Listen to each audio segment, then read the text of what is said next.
Hi viewers, welcome to our channel. ప్రస్తుతం మనతో పాటు సీనియర్ జర్నలిస్ట్ దామో బాల సన్నర్ వారితో మాట్లాడదాం. నమస్కారం సార్. నమస్తే సార్, హైదరాబాద్ లో హత్యలు పెరిగిపోతున్నాయి. అందులో ముఖ్యంగా ప్రేమ హత్యలు అని అంటున్నారు సార్. రీసెంట్ గా 2 ప్రేమ హత్యలు కూడా జరిగాయి. ఒక టీనేజ్ అబ్బాయిని చంపేశారు. అంటే ఎందుకు ఈ విధంగా జరుగుతుంది? ఈ హత్యలకు గల కారణాలు ఏంటి? మీరేం చెప్తారు సార్ దీనిపైన? హైదరాబాద్లో లాస్ట్ 48 అవర్స్లో ముగ్గురిని చంపేశారు. అంటే 3 మర్డర్లు 48 గంటల వ్యవధిలో హైదరాబాద్లో జరిగాయి. అందులో రకరకాల కారణాలతో ఈ హత్యలు జరుగుతున్నాయి. ఈ మధ్యకాలంలో హైదరాబాద్లో విపరీతంగా హత్యలు పెరిగినాయి. దానికి పోలీసులు కొన్ని చర్యలు తీసుకుంటామని చెప్పి షాపులంతా కూడా 10:30కి మూసేయాలి, ఇట్లాంటివి పిచ్చి నిర్ణయాలు ఏవో ప్రకటించారు. మళ్ళీ దాని మీద వ్యతిరేకత వచ్చేసరికి మేము అసలు చెప్పలేదని మళ్ళీ వాళ్ళు క్లారిఫికేషన్ ఇచ్చారు. సో క్లియర్గా ఏంటంటే పోలీసు ఫెయిల్యూర్ అనేది కనబడుతుంది, లా అండ్ ఆర్డర్ ఫెయిల్యూర్ అనేది కనిపిస్తుంది. ఈ రేవంత్ రెడ్డి ప్రభుత్వం వచ్చినాక తెలంగాణలో క్రైమ్స్ ఎక్కువ పెరిగాయి అనేది బీఆర్ఎస్ లాంటి పార్టీలు ఆరోపిస్తున్నాయి. అంటే డేటా పరంగా మనం చూసుకున్నప్పుడు కొద్దిగా ఈ మధ్యకాలంలో పెరుగుతున్నట్టయితే కనబడుతుంది. దానికి రేవంత్ రెడ్డి ప్రభుత్వానికి సంబంధం ఉందా లేదనేది వేరే చర్చ, కానీ పెరుగుతున్నాయి. గతంతో పోలిస్తే ఈ మధ్యకాలంలో హైదరాబాద్లో బాగా పెరుగుతున్నాయి. అంటే నడి రోడ్ల మీద చంపేయడాలు ఇవన్నీ కూడా బాగా ఈ మధ్యకాలంలో పెరుగుతున్నాయి. అయితే ఇప్పుడు మనం చెప్పుకునేవి 2 ప్రేమ రిలేటెడ్ హత్యలు. ఈ 2 కూడా వేరే వేరే టైప్ హత్యలు. ఈ 2 కూడా ముస్లిమ్స్ ఇన్వాల్వ్ అయిన హత్యలు. మనకి ఎక్కువగా క్రైమ్ రిలేటెడ్ ఎక్కువగా ముస్లిమ్స్ ఇన్వాల్వ్ అయి ఉంటారు హైదరాబాద్ వరకు చూసుకున్నప్పుడు.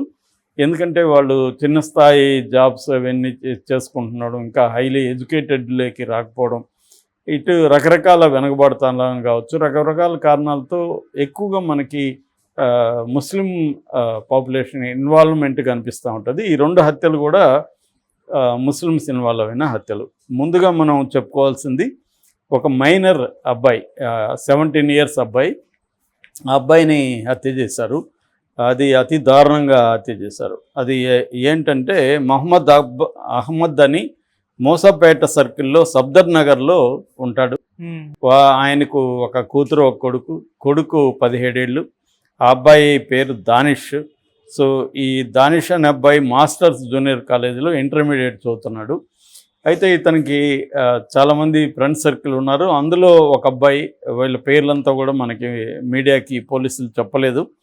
ఎందుకంటే వీళ్ళల్లో 5 మంది మైనర్స్ ఉన్నారు. మైనర్స్ పేర్లు చెప్పొద్దని సుప్రీంకోర్టు ఉంది కాబట్టి సో చెప్పలేదు. నిజానికి ఈ అబ్బాయి పేరు కూడా చెప్పుండకూడదు, ఇతను కూడా మైనరే.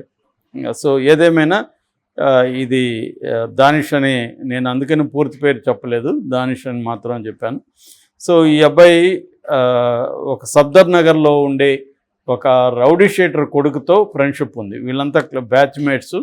సో ఈ రౌడీ షీటర్ కొడుకు ఒక అమ్మాయిని పెళ్లి చేసుకోవాలనుకుంటున్నాడు. కానీ ఆ అమ్మాయి ఈ దానిష్తో తిరుగుతుంది క్లోజ్గా.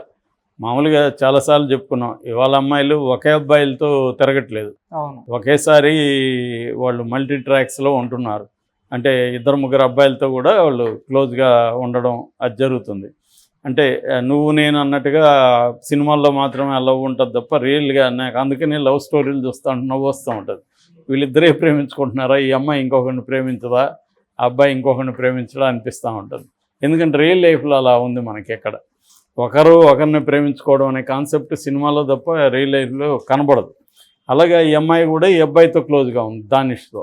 దాంతో వీడికి కోపం వచ్చింది, రౌడీ షీటర్ కొడుక్కి కోపం వచ్చి దానిష్ని అనేక సార్లు వార్నింగ్ ఇచ్చాడు.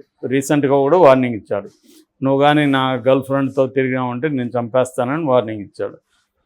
మేబీ అబ్బాయి కూడా మనకి తెలుసు ఏజ్ గ్రూపులో ఎలా ఉంటుంది, ఒక రెబల్ నేచర్ ఉంటుంది, దేన్ని కేర్ చేయని ఒక ఇది ఉంటుంది. రెండోది పరిస్థితుల్ని ఆకలింపు చేసుకొని అర్థం చేసుకొని ఒక మెచ్యూరిటీ ఉండదు. ఎక్కువగా ఎన్పాచ్యువేషను, అట్రాక్షన్ ఉంది, ఒక రెబలియస్ నేచరు, అమ్మాయిలతో తిరగడం కూడా ఒక రెబల్ లాగా ఫీల్ అవుతారు. రెండోది ఆ అమ్మాయి కూడా, అమ్మాయి కంట్రోల్ వీడు ఆ అమ్మాయిని కంట్రోల్ చేయలేడు, ఎవరు మన రౌడీ షీటర్ కొడుకు. కాబట్టి వీని మీద ఎక్కువ ప్రెజర్ పెట్టాడు. దాంతో ఆ అబ్బాయి వినట్లేదు. కాబట్టి ఈ రౌడీ షీటర్ కొడుకు ఏం చేశాడంటే, వీడికి ఆల్రెడీ వాళ్ళ ఇంట్లో వాళ్ళ నాన్న జైలుకి వెళ్ళడాలు, పోలీస్ స్టేషన్ ఇవన్నీ ఎక్స్పోజర్ వచ్చి ఉంటుంది. అంటే క్రైమ్ ఎలా చేయాలి, చేసినాక కూడా ఏం చేయాలో ఈ అబ్బాయికి మొత్తం తెలుసు. అందువల్ల వాళ్ళ నాన్న అనుభవం నుంచి తను నేర్చుకొని ఏం చేశాడంటే వీడిని ఎలా చంపాలి ఏంటి అనేది ముందు ఒక స్కెచ్ చేశాడు. ఓకే. ఆ స్కెచ్ చేసి ఏం చేశాడంటే వీడ క్లోజ్ ఫ్రెండ్స్ ద్వారా ఫోన్ చేయించి సరదాగా రారా కలుద్దామని చెప్తే 22వ తేదీ ఈవినింగ్ అబ్బాయి వెళ్ళాడు దానిష్. వెళ్ళినాక వీళ్ళు బోరబండ రైల్వే స్టేషన్ దగ్గరికి తీసుకెళ్ళి వీళ్ళకంతా గాంజా బ్యాచ్ కూడా వీళ్ళు. సో గాంజా తీసుకొని అందరూ గాంజా పీల్చారు. పీల్చిన తర్వాత ముందుగా ప్లాన్ చేసుకొని గాంజా పీల్చారు, బీర్లు కూడా తాగారు. సో ఆ బీరు బాటిల్తో ఇతన్ని పొడిచారు. ఇతను కొంచెం పెనుగులాడాడు, కానీ ఇతను ఆ బీరు బాటిల్తో చనిపోలేదు, పడిపోయాడు కింద, చనిపోలేదు. దాంతో గొంతు పిసికి చంపేశారు. చంపినాక ముందే వీళ్ళు ప్లాన్ చేసుకున్నట్టుగా ఆ శవాన్ని తీసుకెళ్ళి రైలు పట్టాల మీద పడుకోబెట్టారు. అంటే వాళ్ళ ప్లాన్ ఏంటంటే ఇది యాక్సిడెంట్ లాగా, అతను ఏదో రైలు క్రాస్ చేస్తుంటే ట్రైన్ వచ్చి గుద్దేసింది, యాక్సిడెంట్ లాగా చూపించాలనేది వాళ్ళ ప్లాను. సో అలాగే వాళ్ళు బాడీని అక్కడ వేసేసారు, వెళ్ళిపోయారు. సో ఇక్కడ వీళ్ళ నాన్న ఏం చేశాడంటే అహ్మద్ ఆయన ఏం చేశారంటే ఈ అబ్బాయి 22వ తేదీ ఈవినింగ్ వెళ్ళాడు, బయటికి రాలేదు. విచారిస్తే ఎక్కడ ఎవరింటికి పోయాడు, ఎవరి ఫ్రెండ్స్ ఎక్కడ దొరకలేదు. దాంతో నైట్ అంతా వస్తారేమో అని చూశాడు, నైట్ రాలేదు. సో టెన్షన్తో మార్నింగ్ లేచి వెళ్ళి పోలీస్ స్టేషన్లో కంప్లైంట్ ఇచ్చాడు. అల్లాపూర్ పోలీస్ స్టేషన్ అది. అల్లాపూర్ పోలీస్ స్టేషన్లో వెళ్ళి కంప్లైంట్ ఇచ్చాడు, ఇట్లా నా కొడుకు కనబడలేదని. వాళ్ళు మామూలుగా మిస్సింగ్ కేసుగా నమోదు చేసుకున్నారు. అక్కడికి వెళ్ళి చూస్తే అది 2 భాగాలుగా అయిపోయింది ఆ బాడీ. ఎందుకంటే పడుకోబెట్టారు, ట్రైన్ వెళ్ళేసరికి అది 2గా వెళ్ళిపోయింది.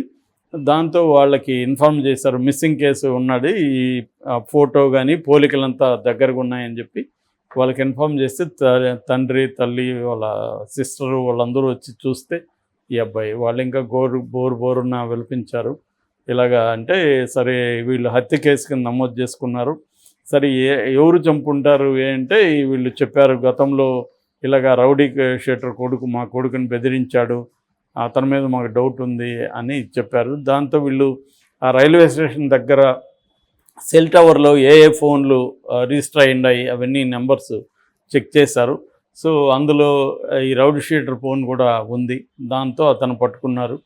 అతను కన్ఫెస్ అయ్యి ఇదంతా చెప్పాడు. దాంతో 10 మంది ఇన్వాల్వ్ అయినారు. 10 మందిలో 5 మంది మైనర్స్. సో ఈ 10 మందిని కూడా కోర్టులో ప్రొడ్యూస్ చేస్తే 5 మందికేమో రెగ్యులర్ జైల్లోకి రిమాండ్కి ఇచ్చారు. మిగతా 5 మందినేమో జువనైల్ హోమ్ ఉంటుంది కదా, జువనైల్ హోమ్కి పెట్టారు వీళ్ళు. సో ఇది ఒక లవ్కి సంబంధించిన హత్య. అంటే ఒక అబ్బాయి, టీనేజ్ అబ్బాయి ఇంకొక టీనేజ్ అమ్మాయిని లవ్ చేస్తుంటే ఆ అమ్మాయి ఇంకొకటితో తిరుగుతుంటే వాడిని చంపేయడానికి వీళ్ళు ప్లాన్ చేసి చంపేసిన పరిస్థితి. ఇక రెండవది అది వచ్చి నార్సింగ్ గోల్కొండ దగ్గర జరిగింది. ఇజాయిత్ అలీ అని సాఫ్ట్వేర్ ఇంజనీర్గా దుబాయ్లో పనిచేస్తున్నాడు. అతను హైదరాబాద్ వచ్చాడు. అతను ఇక్కడ ఒక అమ్మాయిని లవ్ చేస్తున్నట్టుగా తెలిసింది. సో ఆ గొడవల్లో ఏం చేస్తారంటే కొంతమంది కారులో వచ్చి అతన్ని గొంతు కోసేసి చంపేసి వెళ్ళిపోయారు. అందులో 2 అబ్బాయిలు, ఒక అమ్మాయి కూడా ఇన్వాల్వ్ అయింది. అది ఇంకా డీటెయిల్స్ పోలీసులు ఇంకా పసిగట్టలేదు. అంటే అదైతే లవ్కి సంబంధించిన హత్య అని చెప్తున్నారు. అది కూడా ఇక్కడ ఆల్రెడీ ఎవరో గర్ల్ ఫ్రెండ్ని ఆ అబ్బాయి ఫోన్లో అంతా ఇది చేస్తున్నాడు, లవ్ చేస్తున్నాడు. దాంతో వాళ్ళిద్దరు మాట్లాడుకుంటున్నారు. దాంతో ఆ అబ్బాయికి సంబంధించిన ట్రాప్ చేసి ఈ అమ్మాయి ద్వారానే అబ్బాయిని హైదరాబాద్ పిలిపించి ఇలా చేశారు అనేది వెర్షన్ అనమాట. సో 2 హత్యలు కూడా ప్రేమ వల్ల జరిగినాయి. నేను చాలాసార్లు చెప్తుంటాను, ఇవాళ అమ్మాయిలకి అబ్బాయిలకి ఫ్రీడమ్ ఉంది కాబట్టి నేను 10 మంది అమ్మాయిలతో తిరుగుతానని అబ్బాయి, నేను 10 మంది అబ్బాయిలు నాకు వెంటబడుతున్నారు కదా, నేను ఒక్కడితోనే ఎందుకు ఉండాలి, నలుగురితో తిరుగుతానని అమ్మాయి. ఇది కామన్ అయిపోయింది. తల్లిదండ్రులు కూడా ఏం చేయలేని పరిస్థితి. అయితే వీళ్ళకి తెలియదు ఏంటంటే దీనివల్ల సైడ్ ఎఫెక్ట్స్ ఏమున్నాయి, ఏమొస్తాయి అనేది వచ్చే వరకు తెలియదు. అందువల్ల కొంతమందికి రాకుండానే వాళ్ళ లైఫ్స్ బాగానే ఉండొచ్చు, ఎంజాయ్ చేయొచ్చు, వాళ్ళు హ్యాపీగానే ఉండొచ్చు. కానీ కొంతమందికి అలా ఉండట్లేదు. దీనివల్ల ఏంటంటే ఎవరో ఒకరు హర్ట్ అవ్వడం ఈ రిలేషన్షిప్స్లో. ఇప్పుడు ఒక అమ్మాయి 2 అబ్బాయిలతో తిరుగుతుంది అనుకో, అందులో ఒకడు హర్ట్ అవుతాడు, ఒకడు ఈగో హర్ట్ అవుతుంది, మేల్ ఈగో. సో వీడు ఆ అమ్మాయిని చంపడము, ఆ అబ్బాయిని చంపడము, లేకపోతే తను చనిపోవడము, ఏదో ఒకటి వైలెంట్గా ఇది ఎండ్ అవుతుంది. ఓకే. సో అందుకని రిలేషన్షిప్స్లోకి ఎంటర్ అవుతున్నప్పుడు దీని కాన్సిక్వెన్సెస్ ఎలా ఉంటాయి, సైడ్ ఎఫెక్ట్స్గా ఏం జరగచ్చు, ఇది థింకింగ్ అనేది ఇంపార్టెంట్. థింక్ కాకుండా ఓన్లీ ఎమోషనల్ డ్రైవ్ చేసుకొని వెళ్ళిపోతే మాత్రం ప్రాబ్లం వస్తుంది. సో తల్లిదండ్రులు కానీ మిగతా చుట్టూ ఉన్న ఫ్రెండ్స్ కానీ వాళ్ళకి ఇది చెప్పగలగాలి, గైడ్ చేయగలగాలి.